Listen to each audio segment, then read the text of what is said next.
Surgery में जब हम किसी एक फील्ड में बहुत एडवांस्ड काम करते हैं, बहुत हाई एंड काम करते हैं, तो आपके पास आमतौर पर बहुत डिफ़िकल्ट केस आते हैं और केस जितना डिफ़िकल्ट होता है उसमें कॉम्प्लिकेशन के चांसेस उतने ही ज़्यादा होते हैं। इम्पोर्टेंट थिंग इज़ कि ऐसा नहीं है कि आप मुश्किल केस लेना या डिफ़िकल्ट केस लेना बंद कर दें to make your self comfortable. Point is कि अगर कॉम्प्लिकेशन हो तो उसको हैंडल करने की आपके अंदर कैपेसिटी होनी चाहिए, स्किल होनी चाहिए, आपके पास रिसोर्सेज होने चाहिए। तो ऐसा ही केस हम आपको दिखा रहे हैं जिसमें 3 साल के बच्चे को इन्फेक्शन हुआ हिप में, लेकिन पैर छोटा हो गया और वो सारी ज़िंदगी लंगड़ाते रहे। अराउंड 40 ईयर के आसपास जाके इनको आइडिया आया कि हम जो पैर छोटा है, जो 3 इंच छोटा है पैर, जो लंगड़ा के चल रहे हैं इतने सालों से, क्या उसको ठीक किया जा सकता है? तो पेशेंट हमारे पास आए और ऐसे बहुत सारे बच्चे हमारे पास आते हैं। तो इस केस को जब हमने किया तो इसमें because it was a very difficult case, because of the reason जो हम आपको बताएंगे अभी, इसमें हमें प्रॉब्लम आई और उसको हमने कैसे सॉल्व किया ये आज हम आपको बताते हैं। ये प्रशांत का हम एक्सरे देख रहे हैं सर्जरी से पहले।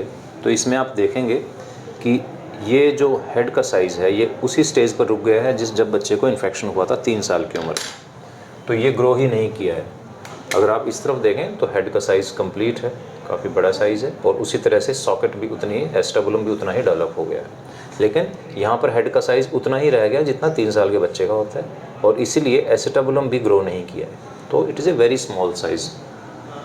बट दूसरी चीज़ इसमें क्या है कि आप यहाँ ध्यान से देखें तो यहाँ पर काफ़ी सारा कैल्शियम डिपॉजिट है मेडुलरी कैविटी के अंदर। अगर यहाँ देखें तो अंदर कैविटी बिल्कुल खाली है, क्लीन है, बट यहाँ पर बहुत सारा ये कैल्शियम डिपॉजिटेड है।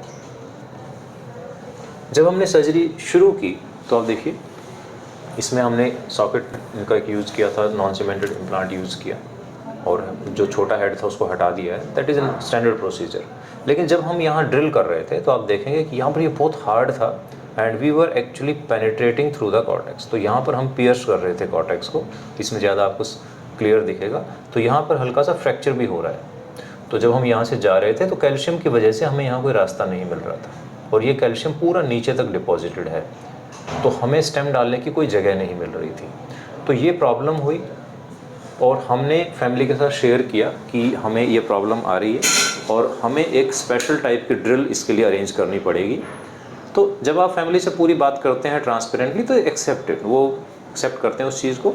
तो हमने सर्जरी को वहीं रोका and next day we arranged for that drill, special drill जो इसके थ्रू जा सकती थी, और हमने इस केस को मैनेज किया बहुत comfortably. Now patient is all right.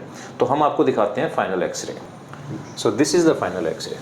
तो हमने यहाँ से ड्रिल किया है, हमने स्पेशल ड्रिल बिट मंगाई इसके लिए, और ये आराम से हम स्टेम डाल पाए, और जो फ्रैक्चर था उसको हमने वायर के थ्रू टाई कर दिया है। तब आप देखिए फाइनल पिक्चर, हमारा ट्रोकेंटर बिल्कुल सेम लेवल पर है। ये देखिए यहाँ पर लेग लेंथ बिल्कुल इक्वल है। जो पेल्विक टिल्ट आप फर्स्ट एक्सरे में देख रहे थे, जो ये पेल्विक टिल्ट था, वो भी अब करेक्ट हो गया है, और पेशेंट की लेंथ बिल्कुल इक्वल है।